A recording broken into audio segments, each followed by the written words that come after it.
E o Flamengo que mandou recado pro Real Madrid, possível adversário em uma final do Mundial de Clubes. Vídeo de hoje do canal do Nicola trata sobre esse assunto e fala também sobre a audiência durante a final da Libertadores, sobre um corintiano que passou a ser odiado pelos torcedores ao ser registrado numa foto torcendo ou ao lado de torcedores do Flamengo.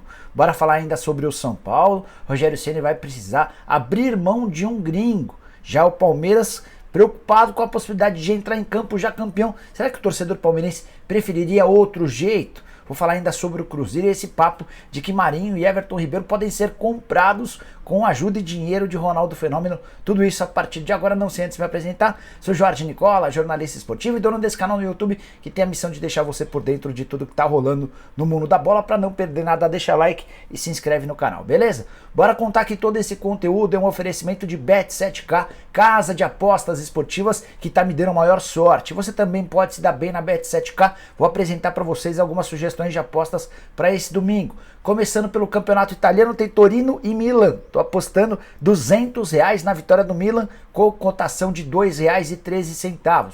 Isso significa que se eu ganhar, vou levar R$426. Tem ainda Arsenal e Nottingham Forest, United e West Ham, 2 jogos do campeonato inglês. Esse jogo do United com cotação legal. Não temos futebol no Brasil, mas dá para apostar no campeonato espanhol, no campeonato alemão, no campeonato francês, português, enfim, tá tudo na Bet7k. Para fazer as suas apostas, só pegar o link que eu vou deixar no comentário fixo, já faz seu cadastro, combinado? Bora começar esse vídeo com o tradicional giro de notícias e a primeira informação é boa para todos os clubes que se encontram na parte intermediária da tabela de classificação. É que com a conquista da Libertadores pelo Flamengo, já ficou definido que os 6 primeiros do Brasileiro vão direto para a fase de grupos da Libertadores e o 7º e o 8º jogarão a pré-Libertadores. Aumenta a perspectiva para times como o Santos, como o América, como o Fortaleza, Botafogo e o próprio São Paulo. Muita gente de olho na 6ª, na 7ª e na 8ª colocações. Os 5 primeiros já estão basicamente definidos. Bora contar também que Gabigol, depois de marcar mais um gol do título contra o Atlético Paranaense, admitiu que espera, conta com uma estátua. Em tom de brincadeira, ele respondeu que vai conversar com o Marcos Braz sobre esse assunto. Falou também que gostaria de ter a camisa 10 a partir da próxima temporada. A única coisa que eu não entendi em minha resposta do Gabigol foi sobre o contrato. Ele lembrou ou afirmou que o contrato dele está perto do fim. Eu fui checar, o contrato só termina em dezembro de 2024. Será que o Gabigol de fato considera que o contrato está perto do fim, estando a 2 anos do fim do vínculo? Bom, quero falar ainda que os jogadores do Flamengo fizeram uma videochamada com o Andréas Pereira, que havia entrado para a história como vilão na temporada passada, perdendo a bola para o Daverson, que determinou o gol do Palmeiras na final da competição. Dessa vez, depois de participar dos primeiros jogos, ele acabou negociado, devolvido para o Manchester United, que o vendeu para o Fulham. E ele fez uma videochamada com alguns atletas do Flamengo. Os caras disseram: Andrés, você é campeão, você tá com a gente, você é campeão. E o Andrés acabou indo às lágrimas. Para fechar o giro de notícias, bora começar falando sobre a audiência. Como é que a SBT e Globo se comportaram durante a transmissão da final da Libertadores. Vale lembrar que esse foi o último jogo do SBT na Libertadores da América a partir da edição de 2023. A competição continua com a ESPN em TV fechada, mas na TV aberta será da Globo. E o SBT acabou indo muito bem com os resultados. Por exemplo, no Rio de Janeiro, audiência 3 vezes superior à da Globo. Média de 27,8 pontos, pico de 30 pontos, enquanto a Globo registrou 8,5 pontos. Em São Paulo, o SBT teve 16,2 pontos de média, picos de 18 contra 11 pontos da Globo. A Record ficou com apenas 5. O SBT ainda liderou em todas as outras capitais, somente em Minas Gerais que a audiência não foi tão bacana. Você tinha um time do Paraná, um time do Rio de Janeiro, o público mineiro acabou não se empolgando tanto. Na TV fechada, no caso na ESPN, 6 pontos de média de audiência, muito acima de todas as concorrentes em TV fechada. Aquela que teve um pouquinho mais de destaque foi o Globo News. Foi a Globo News que ficou com 1 ponto de média. Quero mudar de assunto para falar a respeito do Flamengo. E mandando recado para o Real Madrid. É assim, precisamos fazer o desconto de que era em meio a comemorações. Mas para quem não viu a cena, o Marcos Braz no vestiário, com jogadores super empolgados, puxou o seguinte grito: Real Madrid, pode esperar, a sua hora vai chegar. Todos os jogadores, com exceção ao Davi Luiz, entraram no coro. O Davi é quem gravava o vídeo. E o Davi fez uma cara de desapontamento, como quem fala: será mesmo, pessoal? Vamos pegar um pouquinho mais leve? Mas em meio a toda a alegria e euforia do título, os outros jogadores entraram na festa, para mim algo absolutamente natural. Embora também não sei qual vai ser o efeito disso lá no Real Madrid. Será que os caras do Real Madrid vão usar isso no vestiário numa eventual final de Mundial de Clubes? Não tenho minhas dúvidas. A única observação é que, para os brasileiros, há sempre um jogo mais perigoso na semifinal. A gente já viu alguns brasileiros campeões de Libertadores fracassarem na semifinal, enquanto o europeu do outro lado na semifinal costuma passar com tranquilidade. Mas é natural que a gente tenha no mês de março, durante o Mundial de Clubes, Flamengo e Real Madrid com um reencontro do rubro-negro com Vinícius Júnior. Vai ser bastante interessante. O Flamengo, na última vez que foi campeão da Libertadores, fez jogo de igual para igual contra o Liverpool, acabou sendo derrotado por 1-0 só na prorrogação. O Flamengo de Jorge Jesus, que de fato jogava mais bola. Importante lembrar que o Marcos Braz havia prometido reforços para o Mundial de Clubes, 3 a 4 nomes, sendo um deles de nível mundial. Quando ele fala em nível mundial, eu imagino algo como o Oscar, imagino que esse possa ser o nome. Nada muito além disso. Por exemplo, o Cristiano Ronaldo, que foi especulado, para mim sem qualquer chance. Bora falar agora sobre Everton Ribeiro e Marinho, jogadores do Cruzeiro.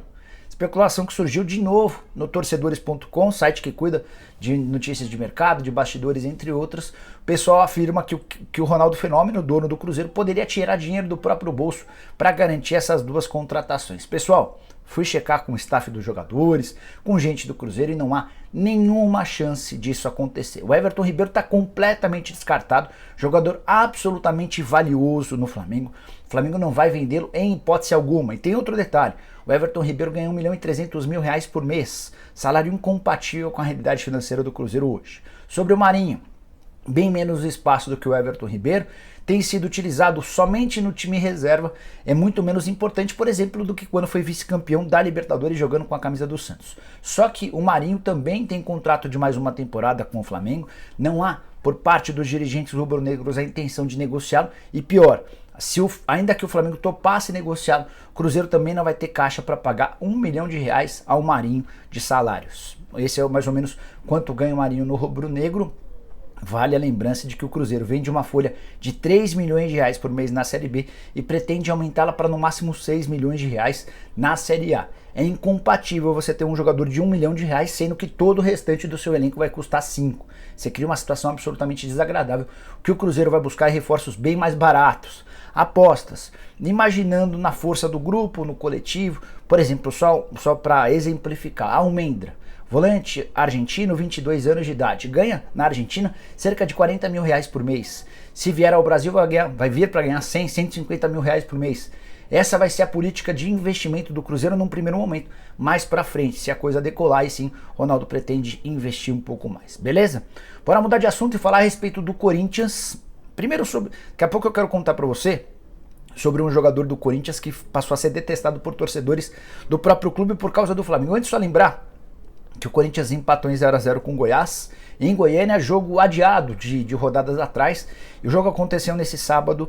O Goiás até criou mais chances que o Corinthians, tá? Teve 2 bolas na trave, o Piton tirando em cima da linha, mas o grande lance que chamou a atenção foi praticamente no penúltimo lance da partida, para ser bem honesto e justo. O Yuri Alberto recebe em condição duvidosa, numa posição de possível impedimento, bate e marca o gol. O bandeirinha anula o gol e o árbitro de vídeo confirma a anulação do gol. Só que torcedores do Corinthians e dirigentes alvinegros ficaram revoltados porque não conseguem ver, pelas imagens apresentadas pela TV, qualquer posição de impedimento. Inclusive, a CBF já divulgou o áudio do VAR, e eu não consigo discutir com o protocolo, porque eu acho que dá para entender se o frame, se o momento em que a bola é paralisada, saindo do pé do meio atacante, com destino ao Yuri Alberto, se há alguma irregularidade ali, se não deveria ser um frame antes. Mas eu não consigo discutir com a tecnologia. De qualquer forma, o Corinthians ficou muito bravo. E o Duílio Monteiro Alves escreveu no Twitter o seguinte, abre aspas, como é que pode? Como é que se explica o que só o VAR consegue ver?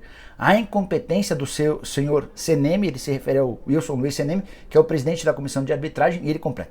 A incompetência do Seneme é uma vergonha.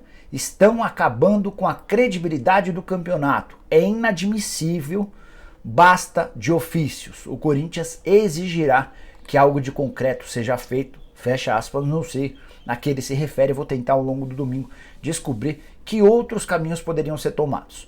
Com o empate, o Corinthians se manteve no quinto lugar, são 58 pontos conquistados. A boa notícia para o torcedor alvinegro é que, mesmo depois de 2 jogos sem vitória, o Corinthians está absolutamente tranquilo em relação à vaga na Libertadores da América. Com a quinta colocação, o Corinthians só perderia a vaga na fase de grupos se caísse para sétimo. A diferença do Corinthians para o Atlético Mineiro, que é o sétimo, é de 7 pontos, restam apenas 12 em disputa. O Corinthians estará em mais uma Libertadores da América já na fase de grupos, beleza? Bora falar agora sobre esse jogador corintiano que acabou caindo em contradição. Ele irritou demais o torcedor alvinegro. Eu me refiro a Júnior Moraes. Atacante que foi contratado há um tempão, tem pouquíssimos jogos, 17 partidas, um único gol, nenhuma assistência. O cara não entra em campo desde 17 de agosto. Está sempre se recuperando de contusão, nunca consegue se colocar à disposição. E nesse sábado, um amigo dele registrou uma foto em que o amigo, um outro amigo, os dois com camisas rubro-negras e o Júnior Moraes sem camisa rubro-negra. Eles 3 abraçados e esse amigo que fez a postagem escreve "Pra cima, Mengão", como que torcendo, incentivando que o Flamengo pudesse ser campeão da Libertadores da América. Torcedores do Corinthians descobriram essa foto e começaram a compartilhar. Júnior Moraes pediu e o amigo retirou a postagem, só que depois de publicado o print é eterno, vocês sabem disso. Foi suficiente para que torcedores do Corinthians começassem uma mobilização, uma campanha nas redes sociais, exigindo que o presidente do Willian Monteiro Alves tomasse uma providência imediata. O que eles querem é a dispensa do Júnior Moraes. Algo como, pô, o cara nem joga, nem ajuda, custa caro, cerca de R$500 mil por mês, contribuição dentro de campo horrorosa e ainda se permite fotografar com torcedores do Flamengo no dia de uma final de Libertadores da América. Acabou não pegando nada bem. Atleta de 35 anos de idade, uma aposta muito equivocada do Corinthians, um custo-benefício horroroso. Pior vem agora. O contrato só termina em dezembro de 2023. Não acho que vai ser o caso dele ser demitido nesse momento. O que pode acontecer é o Corinthians tentar facilitar a saída dele para janeiro de 2023. A pergunta é quem vai querer contar com o Júnior Moraes, uma aposta extremamente cara e duvidosa. Afinal de contas, o cara não consegue se colocar à disposição. Você que está me assistindo, acha que o Júnior Moraes merece alguma punição? Tá tudo ok? Use o espaço para comentários e deixe a sua opinião, beleza? Bora fechar o vídeo. Não, tem mais 2 informações, bastante coisa nesse domingo. Falar sobre o Palmeiras, que pode entrar em campo para enfrentar o Fortaleza na próxima quarta-feira já como campeão. Pra vocês entenderem o contexto do que tá rolando. O jogo do Palmeiras contra o Fortaleza estava marcado para as 4 da tarde da quarta-feira. Você sabe que na quarta-feira é feriado. Então, o torcedor palmeirense que comprou quase 20 mil ingressos, comprou imaginando que o jogo seria à tarde. Só que a Globo, percebendo que poderia ser o jogo do título, decidiu transferir essa partida para as 21h30 da quarta-feira. O Palmeiras não teve muito o que fazer, a Globo é quem paga os direitos de transmissão e assim ficou. O problema é que o adversário, o único concorrente do Palmeiras pelo título, o Internacional, também tinha jogo marcado para as 4 da tarde contra o América no Independência. E essa partida foi mantida. Qual é o cenário a partir de agora? Se o Internacional empatar ou perder com o América, o Palmeiras entrará em campo campeão, tirando um pouquinho da graça da partida decisiva. Eu tenho certeza que o torcedor palmeirense está mais preocupado com a taça, com o título, do que já entrar em campo campeão ou não. Mas tem essa questão. Só para você entender a questão matemática, Palmeiras 74 pontos, Internacional 64. Se o Inter perder, vão ter 10 pontos de diferença, com apenas 9 pontos para o Inter disputar. Se houver um empate, o Inter até diminui para 9, só que ele não consegue mais ultrapassar o Palmeiras pelo número de vitórias, ele seguiria com 17 vitórias, o Palmeiras já tem 21. Então, a única forma de o Palmeiras entrar em campo, precisando de algum ponto para se sagrar campeão, é o Internacional vencendo o América na quarta-feira às 4 da tarde. Qualquer outro resultado, e o palmeirense que for ao Allianz Parque já saberá que o Verdão será campeão brasileiro de 2022. Bora fechar o vídeo para falar sobre o São Paulo com uma situação inusitada. Arboleda está relacionado para a partida contra o Atlético Mineiro, jogo terça-feira, super importante na briga por vaga na Libertadores da América. É a volta do Arboleda depois de 4 meses de uma longa e séria lesão. Imaginava-se que ele nem jogaria mais nessa temporada e, por consequência, estaria fora da Copa do Mundo. São Paulo fez uma força-tarefa, o Arboleda ainda mais, para colocá-lo à disposição para que ele pudesse ter a chance de disputar o Mundial, a Copa do Mundo, que vai acontecer no Catar em menos de 21 dias. Pois bem, com o retorno do Arboleda, Rogério Ceni teve de se deparar com uma questão. O São Paulo tem 7 estrangeiros no elenco. Você sabe que só podem ser 5 relacionados por partida. Gabriel Neves está contundido, não volta mais esse ano. Então o Uruguai é uma baixa, um número a menos, são 6 atletas que a partir de agora o Rogério Ceni precisa começar a fazer um rodízio. Ele havia se esquecido dessa restrição, era tanto tempo sem todos os estrangeiros à disposição, que no jogo contra o Atlético Goianiense o Arboleda até foi relacionado, mas acabou precisando ser cortado do banco. Ele foi pro hotel, ficou na concentração, na hora de montar a lista, o Rogério lembrou disso e precisou descartar o Arboleda. Para o jogo contra o Atlético Mineiro ele deve ter a oportunidade de jogar ou começar no banco de reservas, e aí vai sobrar possivelmente para Andrés Colorado, volante colombiano que começou a última partida como titular, mas não deixou uma boa impressão.